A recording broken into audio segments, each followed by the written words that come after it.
বান্দরবান রাঙ্গামাটি সড়কে যান চলাচল শুরু হয়েছে, তবে সাধারণ মানুষের মধ্যে আতঙ্ক কাটেনি। বান্দরবান জেলা প্রশাসক কার্যালয় প্রাঙ্গণ থেকে বান্দরবানের সবশেষ অবস্থা জানাচ্ছেন প্রতিনিধি মিনারুল হক।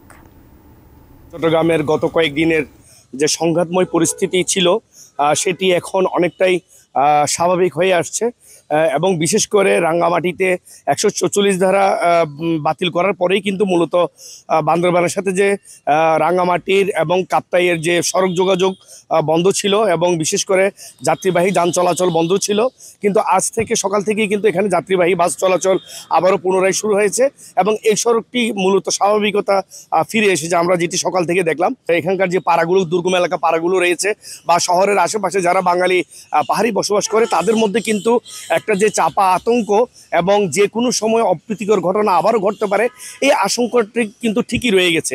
তবে বান্দরবানের প্রশাসনের পক্ষ থেকে, নিরাপত্তা বাহিনীর পক্ষ থেকে কিন্তু সব ধরনের ব্যবস্থাই নেওয়া হয়েছে। আমরা যেটি দেখেছি, আজও সকালে পর্যন্ত বিভিন্ন জায়গায় সেনাবাহিনী, পুলিশ টহল দিচ্ছে।